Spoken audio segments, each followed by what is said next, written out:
Hey, welcome back to another episode of Classy and Sassy, the podcast where real talk meets real life with a little pop culture sparkle. I'm your host, Erica Regina, and today we're going deep. We're talking about friendships that evolve with age, why the concept no new friends might be hurting you, the passive income myth, building platforms while building a life, and of course, a little Netflix commentary for balance. So grab your coffee, your wine, or your water, because this episode is a whole vibe. Let's start with something that's been on my mind lately. Friendships after 50. Are they fewer but deeper? After 50, it feels like we don't collect friends anymore, we curate them. You realize your energy is sacred, so you want relationships that feel safe, not performative. So yes, the circle might get smaller, but the conversations, they tend to get deeper. You find yourself craving the friends who check in, not just the ones who show up when things are fun. There's something beautiful about friendships with history. Those people who've seen you through multiple versions of yourself, and they still choose to show up. But what's even more beautiful? Friends who might meet you right where you are right now. The past to validate the connection. So here is a journal prompt for today. Who feels like a soft place to land in your life right now?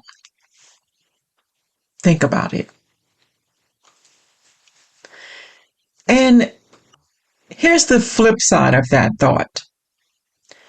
We're out here proudly wearing that no new friends badge ever since we heard it in a song.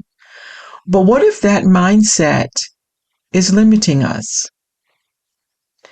When we cut ourselves off from new connections, we might be blocking the very energy, opportunities, and perspectives we need. That new business bestie, that future mentor, that soul-aligned friendship you didn't even know you needed. The truth is, every version of you will attract different people. If you're growing, healing, elevating, your people will shift too, and that's okay. Some of the biggest opportunities in life can come from conversations with people you almost didn't even engage with. Be open. You never know who's watching or whose door your story might open. So I want you to ask yourself something. When was the last time you made space for someone new in your life?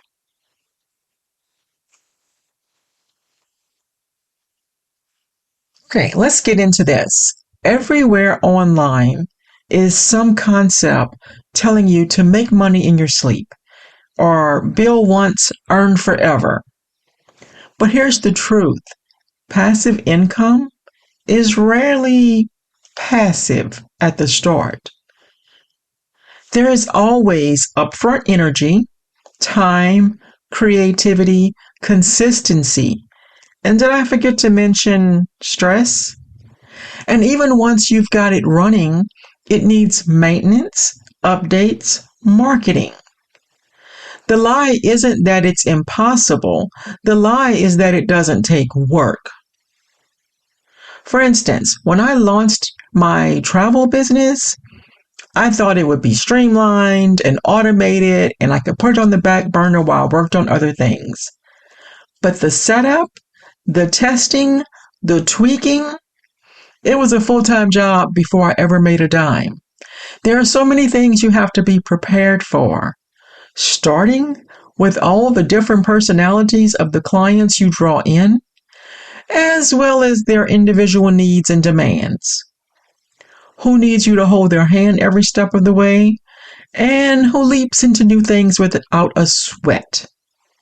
And now I'm taking a lot of that same knowledge as I try to build my real estate business as well. So here's your real talk reminder. Build it smart, but don't expect magic. Now, this one is for my creators, entrepreneurs, side hustlers, and dream chasers. It is so easy to get caught up in grow your social media platform, getting caught up in that mode to post more, engage more, you'll sell more because you're building a brand that matches your life. But are you building a brand that matches your life, or are you building a life around your content calendar? Burnout is real. And if your platform doesn't support your real life, what is the point? I think a lot of us have had days where we pushed out content like crazy. And then we look up and we've not spoken to friends. We have not checked in with our own needs or really celebrated any of our wins. It was all about performance, and that's not sustainable. So here's a tip for you. Create systems that fit your energy, not just the algorithm. Try batching content. Schedule breaks. Protect your joy.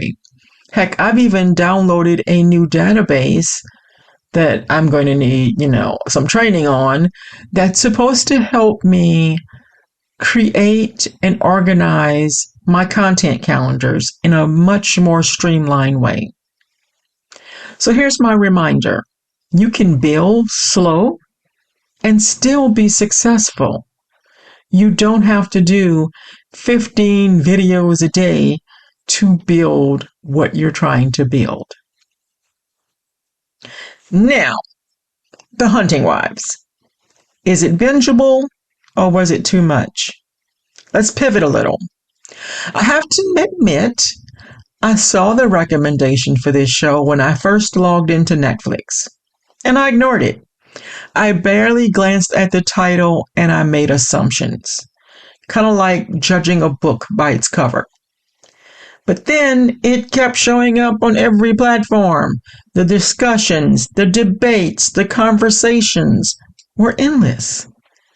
It is a limited series, and it's based on a book by the same name.